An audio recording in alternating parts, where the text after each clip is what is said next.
സിപിഎമ്മിന്റെ ചാനൽ മുഖമായ റിജി ലൂക്കോസ് ബിജെപിയിൽ ചേർന്നതിന്റെ പൂർണ്ണ ഉത്തരവാദിത്വം സിപിഎം നേതൃത്വത്തിനാണ്. സിപിഎം നേതൃത്വത്തിന്റെ കഴിവുകേടാണ് ഇപ്പോൾ റിജി ലൂക്കോസിനെ ബിജെപി ആസ്ഥാനത്തെത്തിച്ചത് എന്ന് വേണം കരുതാൻ. ചാനൽ ചർച്ചകളിൽ സിപിഎം പ്രതിനിധികളെ നിശ്ചയിച്ചയക്കുന്നത് എകെജി സെന്ററിൽ നിന്നാണ്. പറയേണ്ട കാര്യങ്ങളും അവിടെ നിന്നാണ് കൃത്യമായി ബ്രീഫ് ചെയ്തു കൊടുക്കുക. ഇവിടെ റിജി ലൂക്കോസ് പോലുള്ള സിപിഎം അനുകൂലികൾ ചാനൽ ചർച്ചയിൽ പങ്കെടുക്കുന്നത് എകെജി സെന്ററിൽ നിന്നുള്ള നിർദ്ദേശപ്രകാരമല്ലെങ്കിലും ഇവർ പറയുന്ന വാക്കുകളെ സിപിഎം നിലപാടായാണ് ചാനലുകൾ ചിത്രീകരിക്കാറുള്ളത്. ചാനൽ ചർച്ചയിൽ പങ്കെടുക്കുന്ന മറ്റ് പാനലിസ്റ്റുകളും ആ നിലയിൽ കണ്ടുതന്നെയാണ് മറുപടിയും പറയാറുള്ളത്. ഇത് വർഷങ്ങളായി നടക്കുന്ന സംഭവവുമാണ്. ഇങ്ങനെ ഇടത് നിരീക്ഷകരായി ചർച്ചയിൽ പങ്കെടുക്കുന്നവരുടെ നിലപാടുകൾ പാർട്ടി നിലപാടല്ലെന്നും സിപിഎം ഇവരെ നിയോഗിച്ചിട്ടില്ലെന്നും എപ്പോഴെങ്കിലും സിപിഎം നേതൃത്വം പറഞ്ഞിട്ടുണ്ടോ? അങ്ങനെ സിപിഎം പരസ്യമായൊരു നിലപാട് സ്വീകരിക്കാതിരുന്നതുകൊണ്ടാണ് റെജി ലൂക്കോസുമാരെ വീണ്ടും വീണ്ടും ചാനൽ ചർച്ചകളിൽ ഇടതുപക്ഷത്തെ പ്രതിനിധീകരിച്ച് പങ്കെടുപ്പിക്കാൻ ചാനലുകൾക്ക് കഴിഞ്ഞിരിക്കുന്നത്. അതുകൊണ്ടുതന്നെയാണ്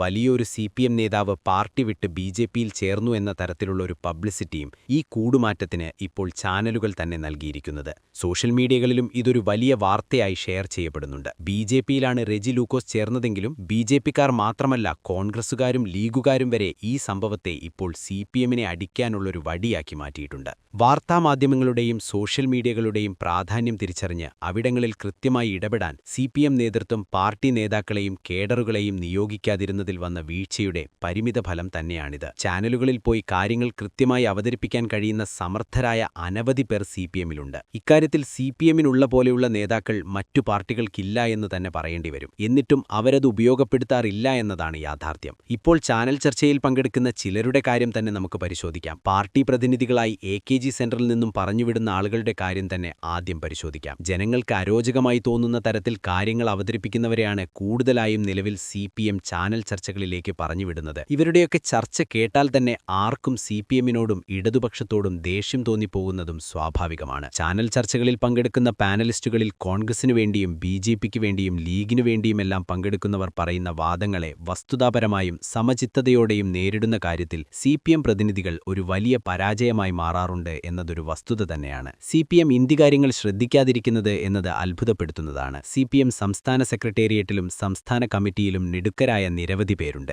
അവരൊക്കെ ചർച്ചയിൽ സജീവമാകാൻ തീരുമാനിച്ചാൽ രാഷ്ട്രീയ എതിരാളികൾ മാത്രമല്ല, ചാനൽ അവതാരകൾ പോലും വെള്ളം കുടിച്ചുപോകും. അത്തരമൊരു സാഹചര്യമുണ്ടായാൽ പിന്നെ ഇടതു നിരീക്ഷകരുടെ പേരിൽ ചർച്ചകളിൽ പങ്കെടുക്കുന്നവരുടെ പ്രസക്തി തന്നെയാണ് ഇല്ലാതാകുക. ഏതെങ്കിലും ചാനലുകളുടെ നിലപാടുകളോട് രോഷമുണ്ടെങ്കിൽ ചർച്ചയിൽ പങ്കെടുക്കാതെ മാറി നിന്നല്ല രോഷം പ്രകടിപ്പിക്കേണ്ടത്. അതേ ചാനലുകളുടെ ചർച്ചയിൽ പങ്കെടുത്ത് തന്നെയാണ് സിപിഎം നേതൃത്വം മറുപടി കൊടുക്കേണ്ടത്. കാരണം നിങ്ങൾ സംസാരിക്കുന്നത് ചാനലുകളിലൂടെയാണെങ്കിലും കേൾക്കുന്നത് ജനങ്ങളാണ് എന്നതോർക്കണം. സാറ്റലൈറ്റ് ചാനലുകളിലായാലും സോഷ്യൽ മീഡിയകളിലായാലും ഇടതുപക്ഷ വിരുദ്ധർക്കാണ് മേൽക്കോയ്മയുള്ളത്. വാർത്താ ചാനലുകളിൽ വരുന്ന വാർത്തകളും ചർച്ചകളുമാണ് പിന്നീട് സോഷ്യൽ മീഡിയകളിലേക്കും വ്യാപിക്കുന്നത്. അതൊക്കെ കൃത്യമായി ജനങ്ങളെ സ്വാധീനിക്കുന്നുമുണ്ട്. അതുകൊണ്ട് തിരഞ്ഞെടുപ്പ് കൂടി അടുത്ത പശ്ചാത്തലത്തിൽ എത്രയും പെട്ടെന്ന് ഇക്കാര്യങ്ങളിൽ ഒരു പുനർവിചിന്തനത്തിന് സിപിഎം നേതൃത്വവും മറ്റ് ഇടതുപക്ഷ നേതൃത്വവും തയ്യാറാവുകയാണ് വേണ്ടത്. ചാനൽ ചർച്ചകളോട് സിപിഎം ഇനിയും വിമുഖത കാട്ടിയാൽ ഇതുപോലെ ഇനിയും പല റെജി ലൂക്കോസുമാരെയും ചാനലുകൾ സൃഷ്ടിക്കും. പിന്നീട് അവർ മറ്റു പാർട്ടികളിൽ ചേക്കേറുകയും ചാനലുകൾ അത് വലിയ സംഭവമാക്കി ചിത്രീകരിക്കുകയും ചെയ്യും. ഈ യാഥാർത്ഥ്യം മനസ്സിലാക്കിയുള്ളൊരു തീരുമാനമാണ് സിപിഎം സംസ്ഥാന നേതൃത്വം സ്വീകരിക്കേണ്ടത്. ഇടതുപക്ഷ അണികളും അതുതന്നെയാണ് ആഗ്രഹിക്കുന്നുണ്ടാവുക.